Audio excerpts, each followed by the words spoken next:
Uno de los grandes privilegios que el Señor nos concede a los creyentes, obviamente, es unirnos a Cristo y a su pueblo en el momento de la conversión. Pablo dice en Romanos capítulo 12, versículo 5, que todos los creyentes somos un cuerpo en Cristo e individualmente miembros los unos de los otros. Esa es una realidad que se manifiesta en una forma concreta cuando nosotros venimos a formar parte de la membresía de una iglesia local con seres humanos de carne y hueso, y cuando nos congregamos en el día del Señor para adorarle y escuchar su palabra. Sin embargo, debemos reconocer con tristeza que no siempre estamos tan conscientes del privilegio que eso implica. Y eso sucede, mis hermanos, porque nosotros no vemos la iglesia con los ojos con que Dios la ve. No vemos la iglesia como Dios la ve. De hecho, muchas personas que profesan ser cristianos perciben la iglesia no como una bendición, sino como un estorbo. Con Cristo hasta el fin del mundo, pero a su esposa no la soporto. Y lamentablemente otra vez, la experiencia que muchos cristianos han tenido en algunas iglesias confirman esos prejuicios, corroboran esos prejuicios. Pero, mis hermanos, nuestra perspectiva de la iglesia no debe ser determinada por nuestra experiencia, sino por lo que Dios nos ha revelado en su palabra. La iglesia se encuentra en el centro mismo del corazón de Dios, en el centro mismo de los planes redentores de Dios, como yo espero mostrar en esta mañana al iniciar esta serie en la primera carta de Pablo a los tesalonicenses. Esta es una carta que nos permite ver la iglesia a través del corazón del apóstol Pablo. Pero lo que es 1000 veces más importante, nos permite ver la iglesia a través del corazón de Dios.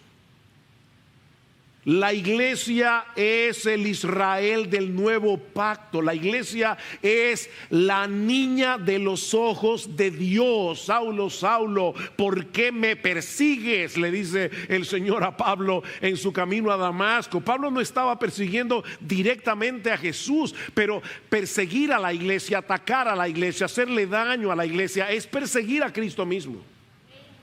Pablo, ¿por qué me persigues? Maridos, amad a vuestras mujeres. ¿Cómo? ¿Cuál es el patrón? Como Cristo amó a la iglesia y se entregó a sí mismo por ella. La iglesia es supremamente importante para Dios y debe serlo para nosotros. Y al estudiar primera a los tesalonicenses, nosotros veremos cómo se manifiesta eso en una forma concreta. Porque una cosa es que yo diga, sí, para mí la iglesia es importante, pero ¿qué significa eso? Al mismo tiempo, esta es una carta que alimenta nuestra esperanza y nos impulsa hacia la santidad al recordarnos la segunda venida de Cristo en cada capítulo de la carta. Primera a Tesalonicenses tiene 5 capítulos y yo espero que la mayoría de ustedes la leyeron completa antes de venir hoy aquí. Se lee en minutos. Y en cada uno de esos capítulos se menciona la segunda venida en gloria de nuestro Señor Jesucristo. Y al mismo tiempo Pablo nos muestra cómo nosotros debemos vivir aquí y ahora a la luz de esa realidad. Cristo viene en medio de un mundo hostil a nuestra fe. Esta es una carta en la que aprendemos lo que implica ser cristiano cuando todo a nuestro alrededor parece estar en contra de lo que creemos y de lo que practicamos como cristianos. Por eso alguien dijo una vez, hablando de la mediocridad en el cristianismo, que pocas cosas pueden ser mejores para tratar esta enfermedad que una dosis masiva de primera a los tesalonicenses tomadas diariamente. Y lo que nosotros vamos a estar haciendo en estos próximos meses es seguir esa prescripción médica. queremos una dosis masiva de primera a los tesalonicenses.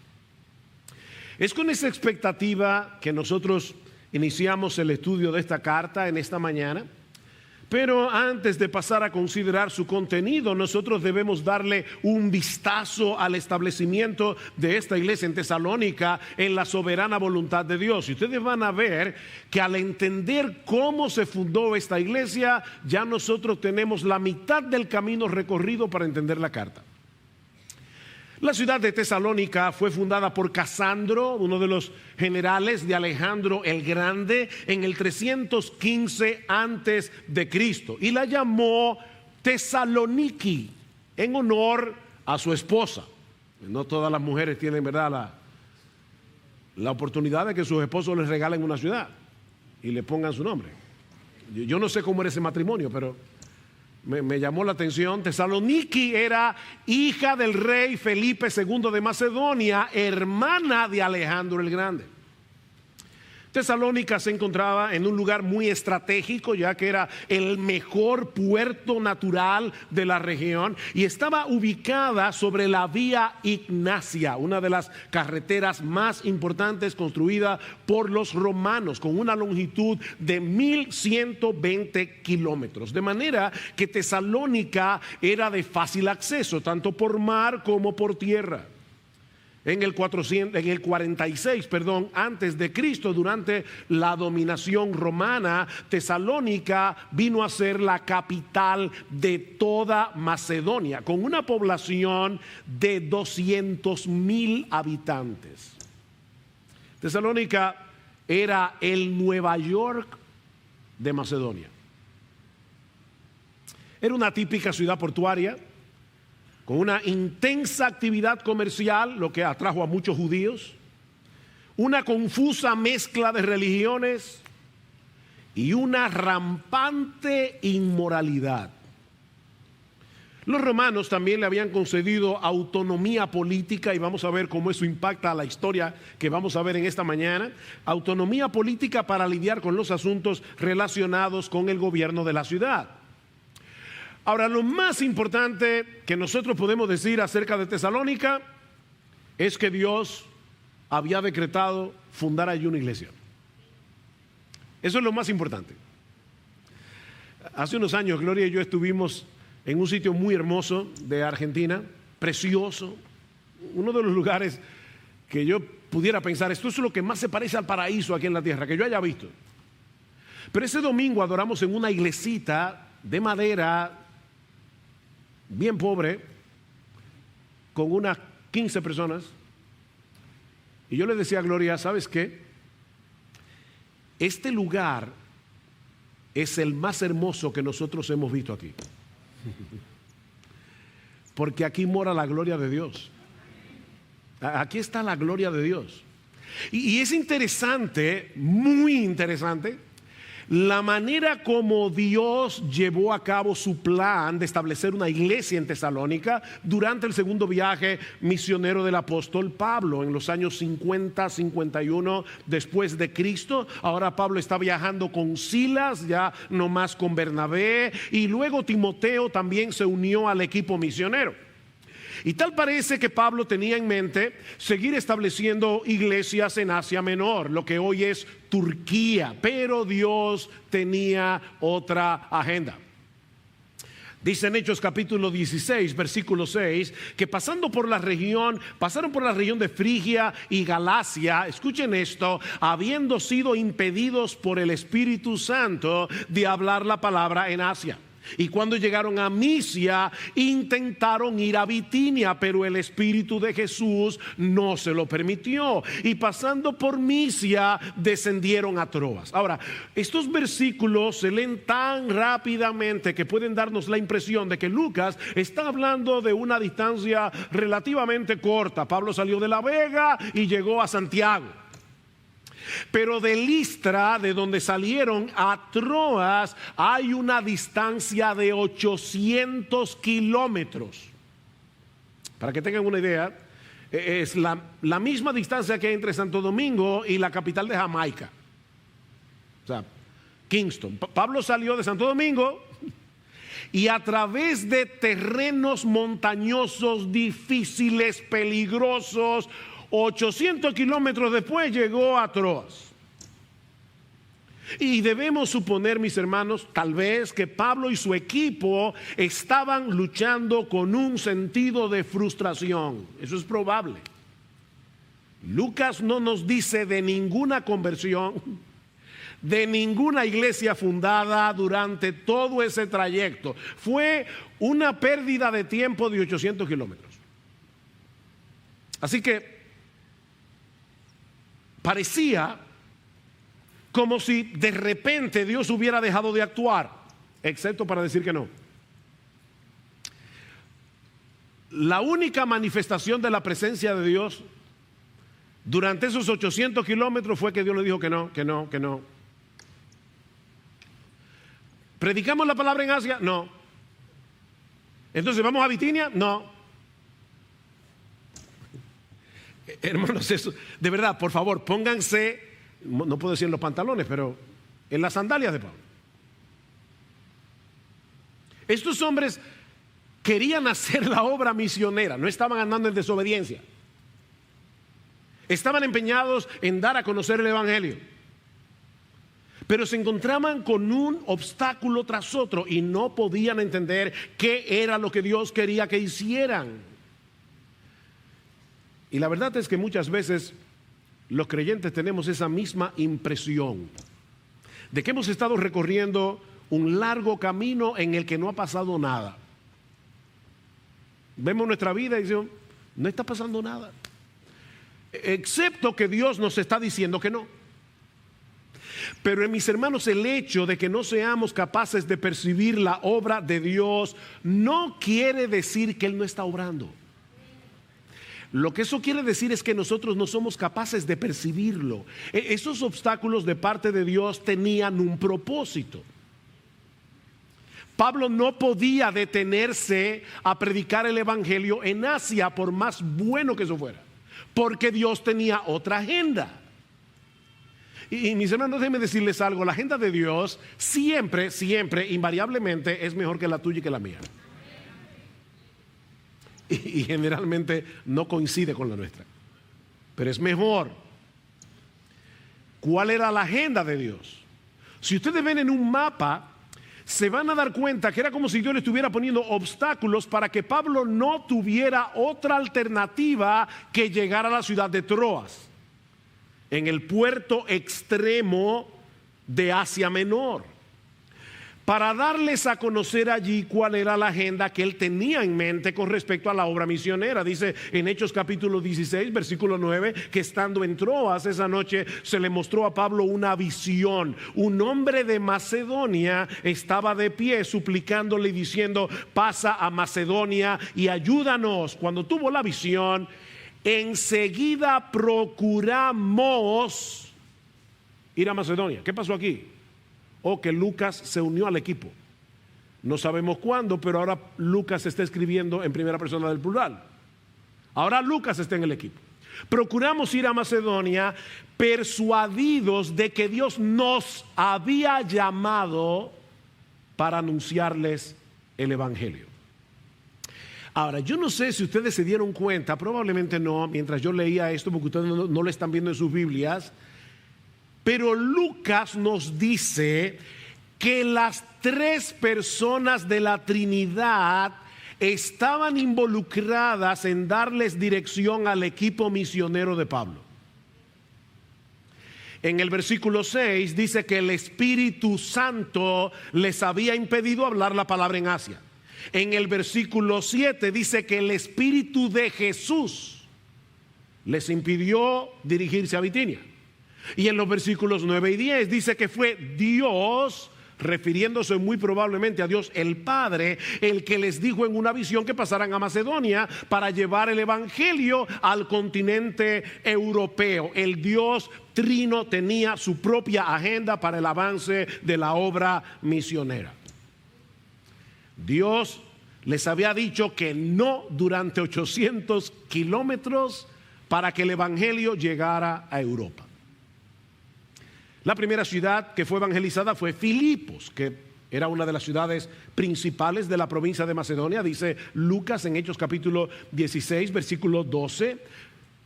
Y como solía ocurrir, cuando Pablo iba de ciudad en ciudad, allí terminaron en la cárcel. Por eso alguien decía que Pablo nunca averiguaba cuáles son los hoteles de la zona. ¿Cómo son las cárceles aquí? Pero también dejaron establecida allí una iglesia, cuyo primer pastor parece haber sido Lucas. ¿Y cómo lo sabemos? Porque en el resto del relato ya Lucas no habla en primera persona del plural, habla de ellos. Así que Lucas se queda en Filipos. Y tan pronto fueron liberados de Filipos, dice en Hechos 17:1, el texto que leímos al principio, que después de pasar por Anfípolis y Apolonia, por fin llegaron a Tesalónica. Y una vez más, uno lee este versículo y puede darle la impresión de que lo que Pablo está diciendo es más o menos esto: salieron de Arroyo Hondo y llegaron al Ensanchenaco. Pero resulta que ese recorrido de Filipo a Tesalónica es de 170 kilómetros. O sea, ellos salieron de la capital y llegaron a Samaná a pie para predicar el evangelio. ¿Se dan cuenta, mis hermanos, del corazón misionero de Pablo y de Silas y de Timoteo? Ya llevan 1000 kilómetros. Ahora, ¿es que no había pecadores en Anfípolis o en Apolonia? Por supuesto que había pecadores allí, pero el Dios soberano estaba moviendo a Pablo y a su equipo para que llevaran el evangelio a la ciudad de Tesalónica. ¿Y saben por qué? Porque eso era lo que Dios había decretado desde antes de la fundación del mundo. Escuchen lo que dice Pablo cuando le escribe su primera carta en el capítulo 1. Dice: porque conocemos, hermanos amados de Dios, vuestra elección, pues nuestro evangelio no llegó a vosotros en palabras solamente, sino también en poder, en el Espíritu Santo y en plena certidumbre. Dios los amó, dice Pablo, Dios los eligió para salvación, y fue por eso que nuestro evangelio fue tan eficaz, vino con poder. Fue por causa de ese amor electivo, de ese amor soberano de Dios, que el Espíritu Santo aplicó con poder la palabra predicada en sus corazones. Y en la segunda carta Pablo les dice: pero nosotros siempre tenemos que dar gracias a Dios por vosotros, hermanos amados por el Señor, porque Dios os ha escogido desde el principio para salvación, mediante la santificación del Espíritu y la fe en la verdad. He aquí la explicación teológica de por qué Pablo le había dicho no, no, no, no, no, hasta llevarlo a Tesalónica. Desde que Pablo y Silas salieron de Listra, llevando consigo a Timoteo, Dios había estado moviendo las cosas por medio de su providencia para que el evangelio llegara a Tesalónica. ¿Y saben qué, mis hermanos? Y esto de verdad que me rompe la cabeza y llena de gozo mi corazón. Nosotros podemos decir lo mismo de cualquier iglesia verdadera en todo el mundo. La iglesia, mis hermanos, se encuentra en el centro de los decretos de Dios, y toda la historia se mueve en función de la iglesia. El problema es que muchas veces nosotros estudiamos la historia con ojos seculares y perdemos de vista lo que Dios está haciendo en el mundo para el avance de su reino. Pensemos por un momento en nuestra propia historia como nación. Son muchos los elementos que se conjugaron para que hoy exista la República Dominicana. Piensen en la llegada de los españoles, la España boba, la independencia, los trinitarios, todos esos elementos que tú y yo estudiamos en la escuela. Y finalmente nace la República Dominicana.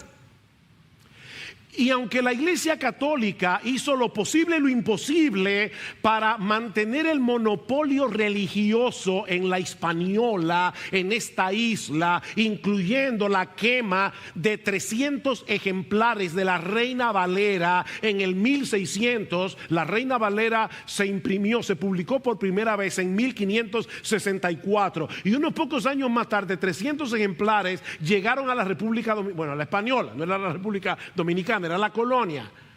300 ejemplares de la Reina Valera acabada de publicar fueron quemadas en la plaza pública de Santo Domingo. Pero ¿saben qué? Ni aún así pudieron impedir que el evangelio llegara a esta isla. No lo pudieron impedir. Dios movió los hilos de la historia para que este país existiera y para que el evangelio llegara a nosotros y para que miles y miles reconocieran a Jesús como Rey y Señor de sus vidas, de modo que muchas iglesias locales fueran establecidas en la República Dominicana, y ahí está Iglesia Bíblica del Señor Jesucristo. ¡Wow! Déjame hacerte una pregunta. ¿Alguna vez tú has pensado en tu iglesia de esa manera?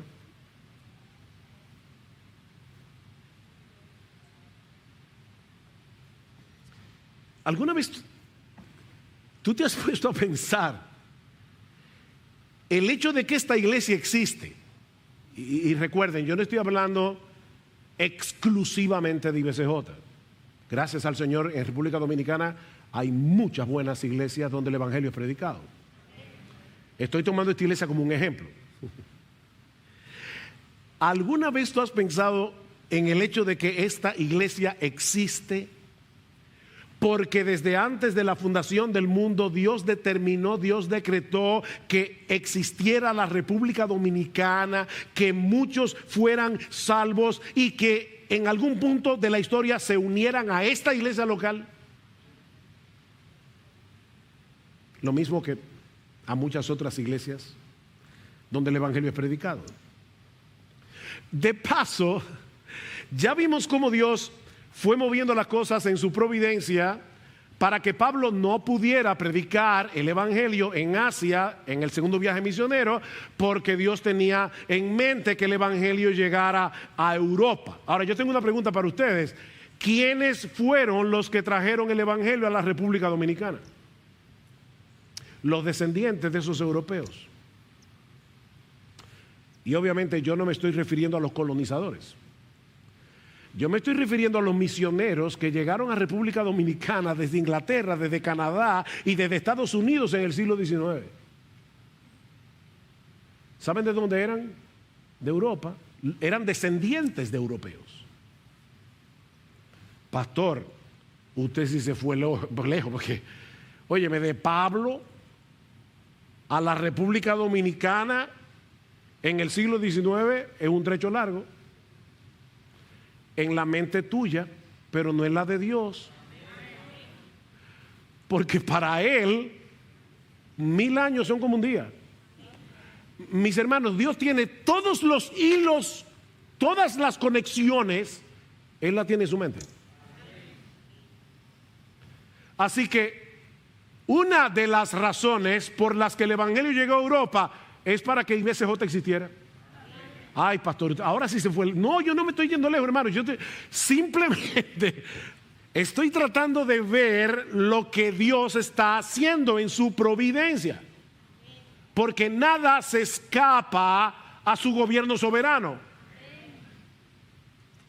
Y obviamente para que la IBI, la IVO y Fundamento Bíblico, la Iglesia Reformada de Santiago, y si sigo, no acabo, existieran. Cada iglesia local tiene su historia, mis hermanos, y todos los elementos envueltos en esa historia fueron gobernados por Dios conforme a sus decretos soberanos. Si tuviéramos eso en mente, yo creo que veríamos la iglesia con otros ojos. Eso fue lo que sucedió en la ciudad de Tesalónica durante el primer siglo.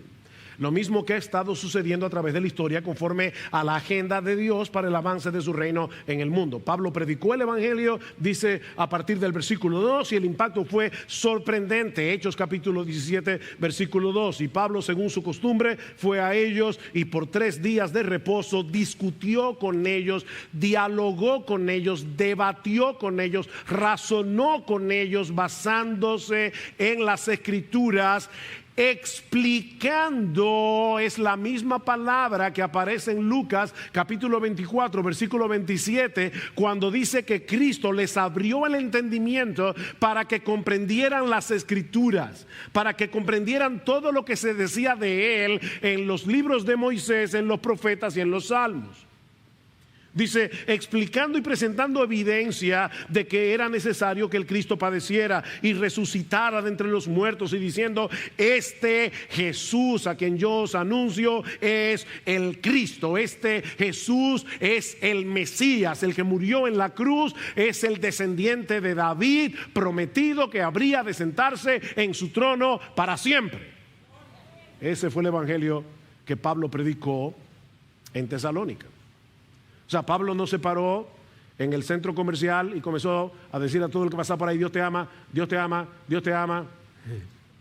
Eso no es evangelizar, es explicar, es razonar, es ver en la escritura qué fue lo que pasó allí, cuál es el significado de la muerte de Cristo en la cruz. Él también resucitó, Él ascendió a los cielos, está sentado a la diestra de Dios, Él es Rey de reyes, Él es Señor de señores.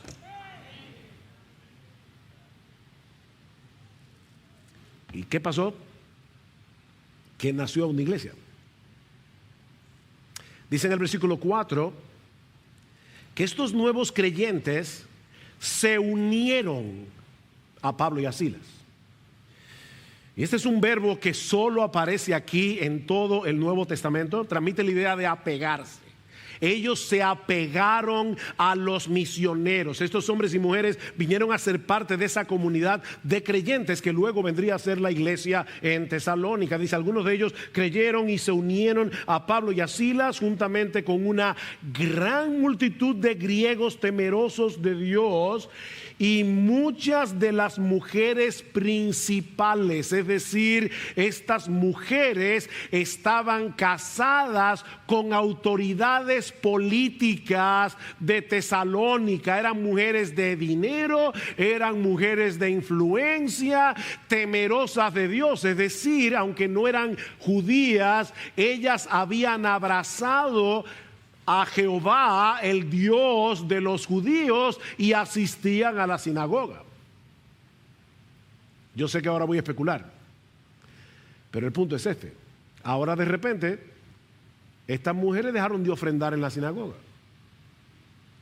y eso causó un problema. ¿Qué dice en el versículo 5? Pero los judíos, llenos de envidia. ¿Ven el problema? La envidia. Se nos están yendo para la otra iglesia. O sea, estos hombres obviamente no tenían una mentalidad de reino. El problema de ellos era su pequeño reino. Se llenaron de envidia, de tal manera que llevaron a algunos hombres malvados por la plaza pública, organizaron una turba y alborotaron a la ciudad, y asaltando la casa de Jasón procuraban sacarlos al pueblo. Al no encontrarlos, arrastraron a Jasón y a algunos de los hermanos ante las autoridades de la ciudad, gritando, estos que han trastornado el mundo han venido acá también, y Jasón los ha recibido, y todos ellos actúan contra los decretos del César, diciendo que hay otro rey, Jesús. Ellos captaron el mensaje. Mis hermanos, cuando el rey Jesús llega a una ciudad, ocurre una de dos cosas. O algunos se rinden ante su autoridad, o algunos se rebelan contra su autoridad. Hay personas que me preguntan cuando yo les predico, ¿y yo voy a tener que dejar a mis amigos cuando yo me convierta? No, no te preocupes, ellos te van a dejar a ti. Es lo que pasa la mayoría de las veces. Yo recuerdo, yo tuve un amigo durante toda mi adolescencia, éramos uña y carne. Mi mamá decía, ustedes ya hasta se parecen físicamente. Literalmente yo salía con ese amigo todos los días, o sea, desde que yo me mudé en esa casa a los 10 años de edad hasta que yo me convertí casi a los 17, yo salí con ese amigo todos los días por 7 años. Yo me convierto y claro, lo primero que hago es predicarle el evangelio en la galería de mi casa, y me acuerdo como hoy. No bien yo comencé a hablar cuando me paró en seco y me dijo, óyeme una cosa, si tú dejaste que a ti te lavaran el cerebro, yo no voy a permitir que tú me lo laves a mí. Así que nos vemos. Se fue de mi casa, nunca más lo volví a ver hasta el día de hoy.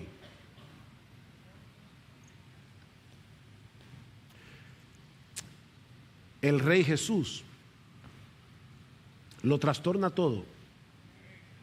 Obviamente estos judíos pretendían presentar a los misioneros como sediciosos, como causantes de disturbios. De hecho, la palabra que usan allí es revolución. Estos hombres vinieron aquí a crear una revolución porque están anunciando a otro rey que no es el César. Pero lo cierto es, mis hermanos, que el Rey Jesús no deja las cosas como las encuentra. Estos judíos captaron perfectamente que ese Jesús al que Pablo predicaba no era únicamente un Salvador que perdona pecados. Él es un rey que tiene pleno derecho sobre toda nuestra vida.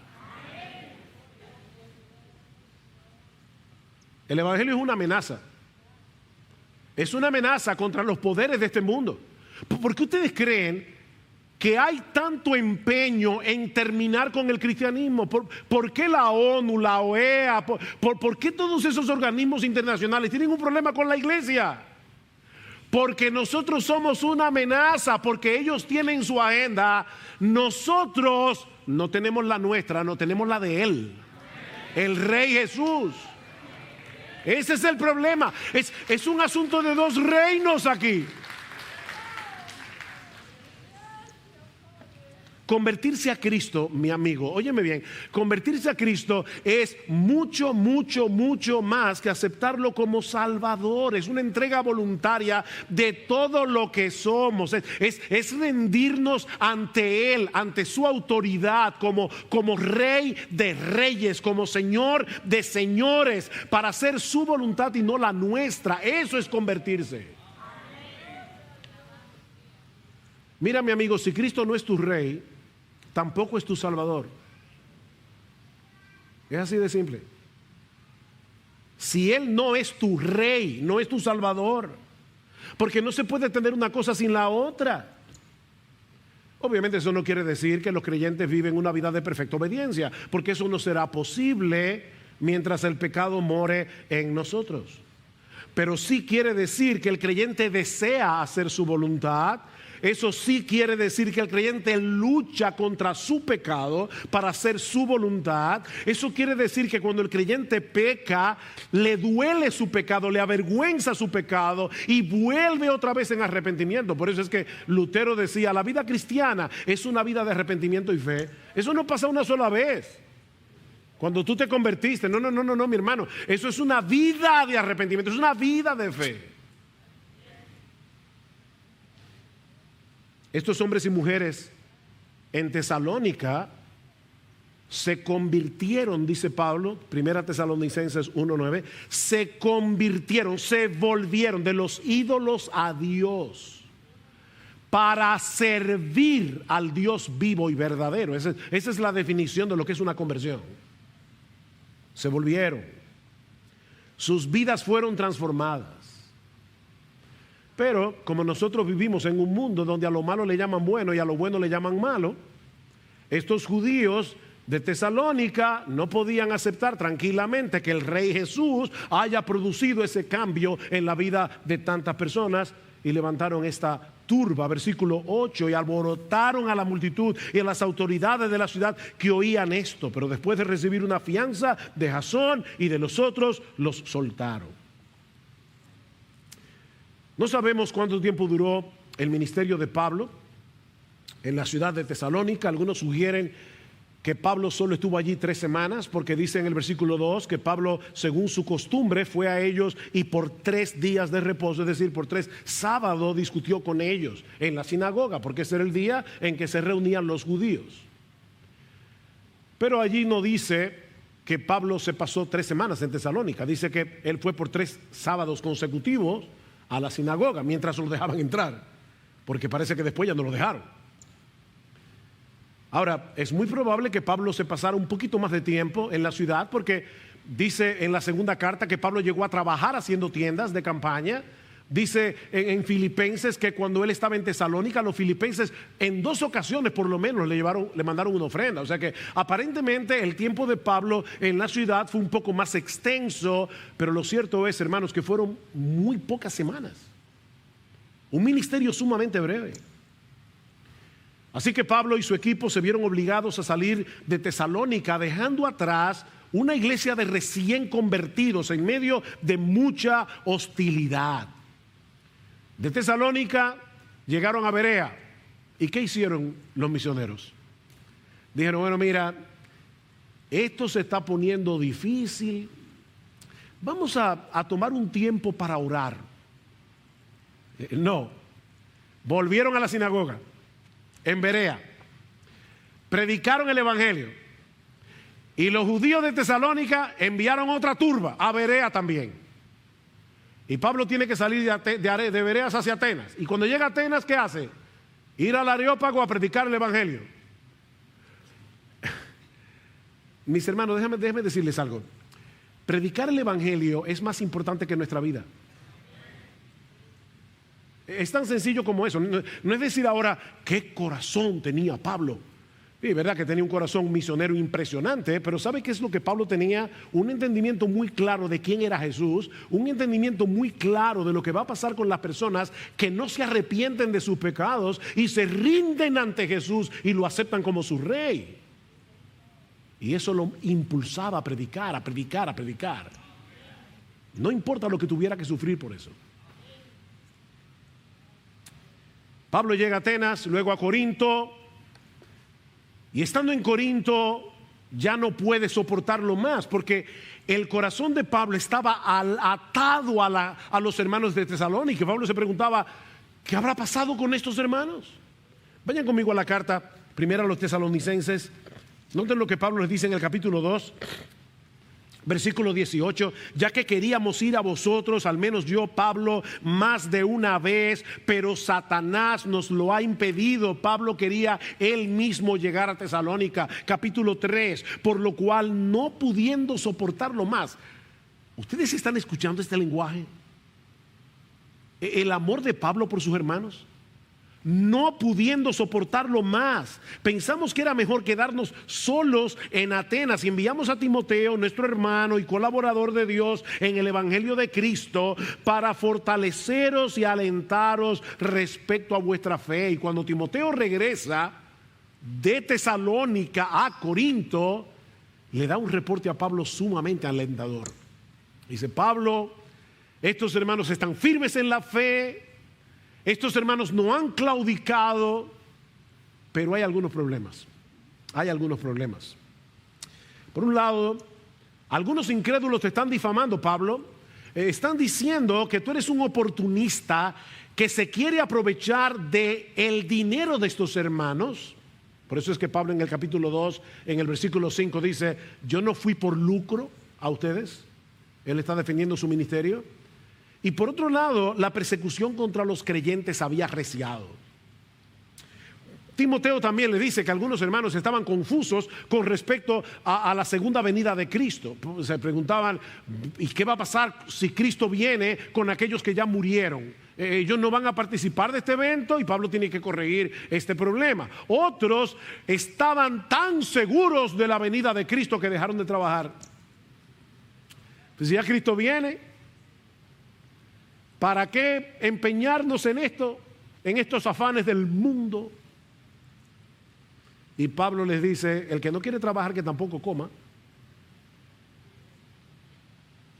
Y en medio de todo esto, el ambiente de inmoralidad que rodeaba a estos hermanos continuaba siendo un peligro. creyentes que recién habían abandonado el paganismo.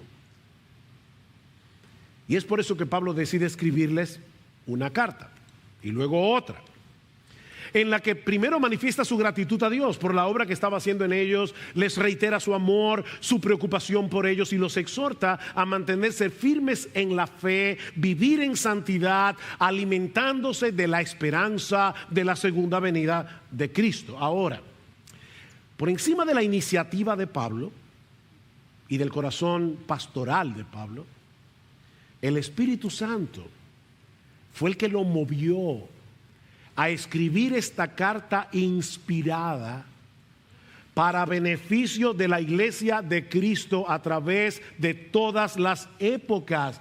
Porque lo que esta iglesia necesitaba en el primer siglo son las mismas cosas que nosotros necesitamos hoy: ánimo, instrucción, exhortación, esperanza.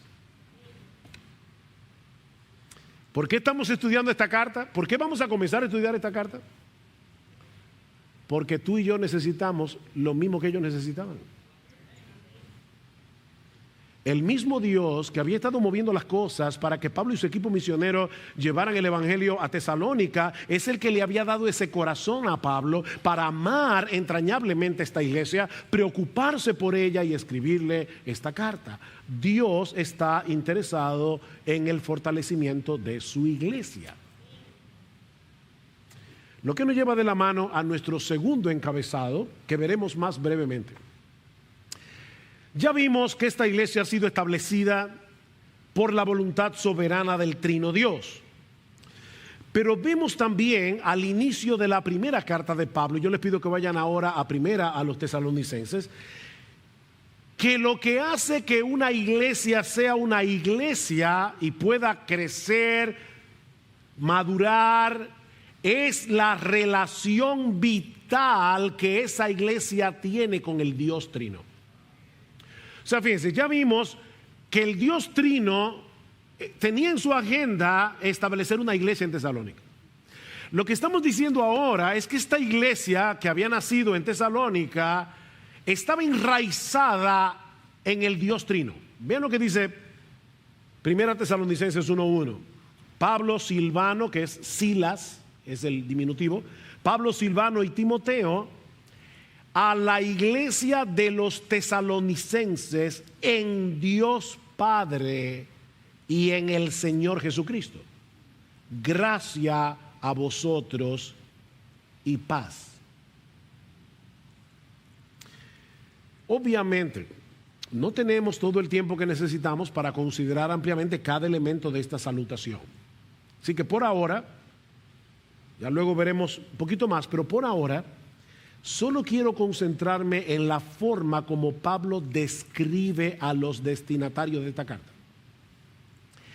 A la iglesia de los tesalonicenses, en Dios Padre y en el Señor Jesucristo. Estos hermanos eran más que un grupo de creyentes que se reunían de vez en cuando para estudiar la Biblia, para cantar alabanzas. Ellos eran una iglesia, ¿ven? Y esta palabra significa una asamblea que ha sido debidamente convocada con un propósito.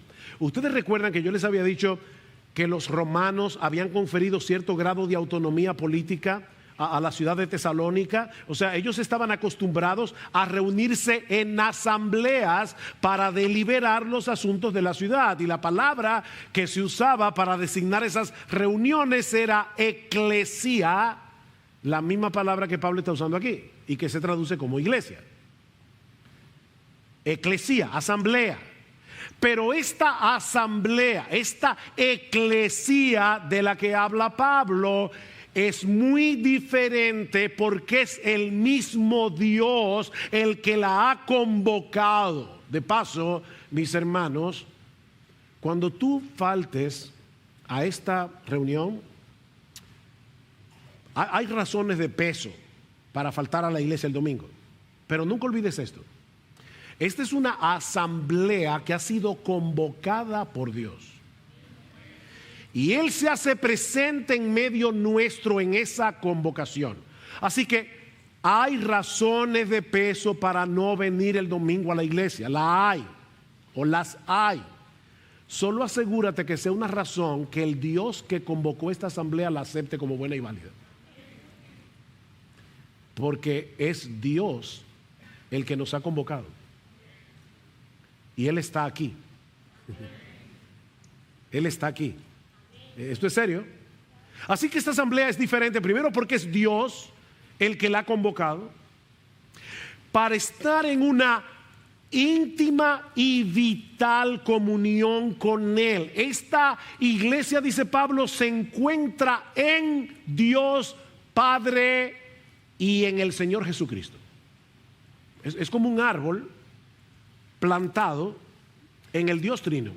La iglesia es un árbol plantado en el Dios Trino. Geográficamente la iglesia se encuentra en Tesalónica, pero espiritualmente hablando la iglesia se encuentra en Dios Padre y el Señor Jesucristo. Y de paso es interesante notar que hay un solo en el original griego, dice en Dios Padre y el Señor Jesucristo, mostrando la unidad entre el Padre y el Hijo. Podemos traducir esta frase en conexión con Dios Padre y el Señor Jesucristo, o en el ámbito, en el reino, en el terreno de Dios Padre y el Señor Jesucristo. La iglesia le pertenece a Dios y encuentra su vida en Dios. Eso es lo que hace que una iglesia sea una iglesia.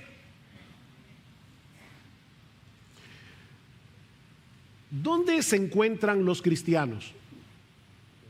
Bueno, pastor, en Santo Domingo, en China, no. Espiritualmente, en Cristo.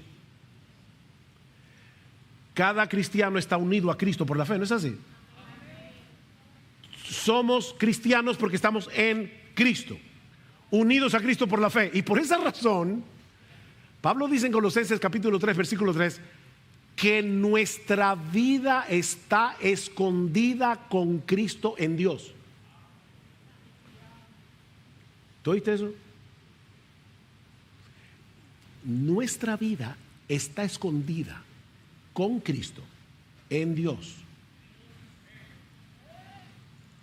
Y como todos los creyentes estamos con Cristo en Dios, la iglesia es la iglesia que está en Dios Padre y el Señor Jesucristo. ¿Ven cuál es el punto? Un poco más adelante Pablo hace mención del Espíritu Santo, porque dice en el versículo 4: sabiendo, hermanos amados de Dios, su elección de vosotros, pues nuestro evangelio no vino a vosotros solamente en palabras, sino también en poder y en el Espíritu Santo. Y luego dice en el versículo 6: y vosotros vinisteis a ser imitadores de nosotros y del Señor, habiendo recibido la palabra en medio de mucha tribulación, con gozo del Espíritu Santo. Fue por la obra del Espíritu Santo que ellos se volvieron de los ídolos a Dios para servir al Dios vivo y verdadero. Y era por la obra de ese mismo Espíritu que ellos podían experimentar gozo en medio de la aflicción. El Espíritu Santo estaba haciendo eso. De manera que el Dios Trino que estuvo involucrado en el establecimiento de esta iglesia, como hemos visto ya, es el que los ha tomado para sí, para que la vida de ellos estuviera escondida en Él. La iglesia es iglesia porque se encuentra en Dios. La iglesia vive en Dios, está centrada en Dios. ¿Y eso qué significa en la práctica? Pastor, aterríceme eso. Bueno, 3 cosas y con esto termino. En primer lugar, que es un privilegio enorme ser parte de la iglesia. Hay una conexión entre Dios y la iglesia que no existe con ninguna otra institución en el mundo. No hay nada más importante que la iglesia. Pablo quiere que estos hermanos, despreciados por el mundo, tratados con hostilidad por los incrédulos, Pablo quiere que estos hermanos aprecien el privilegio que el Señor les había dado de ser parte de una asamblea tan especial. Ellos no eran dignos de lástima. Mira, mi hermano, mi hermana, yo no sé por lo que tú estás pasando en el día de hoy. Y yo sé que los cristianos sufren y son despreciados de una forma u otra. Pero no somos dignos de lástima. No, nosotros somos miembros de la familia de Dios. ¿Tú quieres un poco más? Nosotros pertenecemos a la iglesia del Dios vivo y verdadero.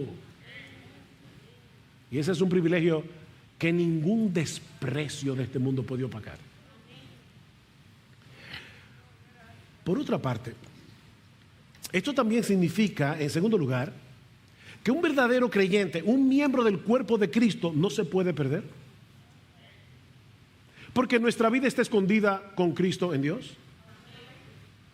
¿Cómo se puede perder un cristiano, un verdadero cristiano? ¿Qué dice Jesús en Juan 10? Mis ovejas oyen mi voz y yo las conozco y me siguen y yo les doy vida eterna y no perecerán jamás. Nadie las arrebatará de mi mano. Mi Padre que me las dio es mayor que todos y nadie las puede arrebatar de la mano de mi Padre. Yo y el Padre uno somos. ¿Ven? La iglesia de los tesalonicenses en Dios Padre y el Señor Jesucristo. Porque yo y el Padre somos uno.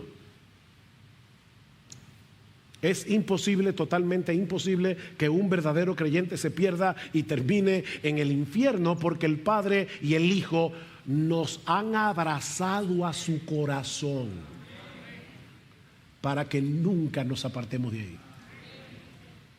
No eres tú el que está agarrando la mano de Dios. No. Son el Padre y el Hijo que te tienen agarrado a ti. Pero esto también nos enseña, en tercer y último lugar, que Dios es el centro de la iglesia. Dios es la razón de ser de la iglesia. Es nuestro privilegio pertenecer a la iglesia. Somos inmensamente bendecidos por ser parte de esta asamblea tan especial, por poder congregarnos como iglesia cada domingo. Pero mis hermanos, la iglesia existe por la gracia de Dios, para la gloria de Dios. La iglesia existe por la gracia de Dios, para la gloria de Dios. ¿Cómo describe Pedro a la iglesia en su primera carta? Dice Pedro que los creyentes, oigan esto, el sentido de privilegio, somos linaje escogido, real sacerdocio, nación santa, pueblo adquirido por Dios. ¿Para qué? Para que anunciéis las virtudes de aquel que os llamó de las tinieblas a su luz admirable. Aleluya, gloria a Dios.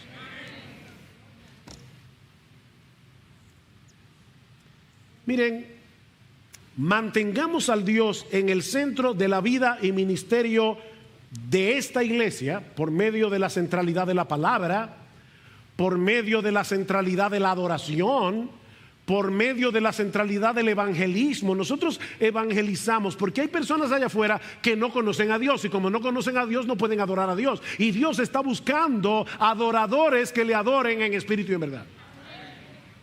Es verdad que no queremos que la gente se vaya al infierno. Nosotros debemos evangelizar porque no queremos que la gente se pierda. Mi amigo, si tú estás aquí en esta mañana, nosotros no queremos que te pierdas, no queremos que vayas al infierno. Pero la razón primordial por la que nosotros debemos evangelizar a los perdidos es para que Dios les abra los ojos, para que ellos puedan ver la hermosura de Jesús, para que ellos se conviertan de los ídolos a Dios y comiencen a servir, a adorar al Dios vivo y verdadero. Esa es la razón por la que nosotros debemos evangelizar.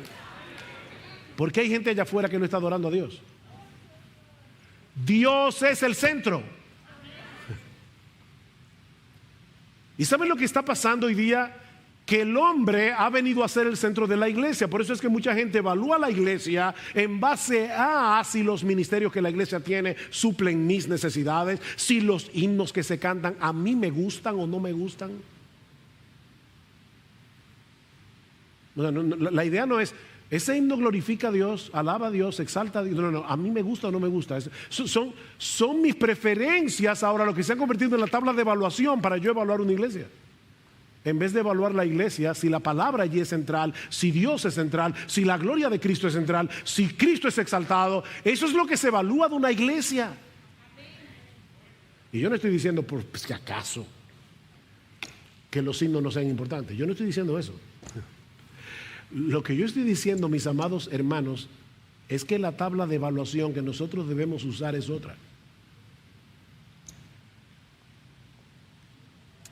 Mantengamos la centralidad de Dios, la centralidad de su palabra y la centralidad de su adoración para la gloria de Dios, para la edificación de nuestras almas y para la salvación de los perdidos. Que el Señor nos ayude en la medida en que estudiamos esta carta que apenas tocamos en el día de hoy, a crecer en nuestro aprecio por la iglesia, a la vez que aprendemos lo que implica ser iglesia en medio de un mundo hostil en el que nosotros debemos resplandecer como un faro de luz en un lugar oscuro.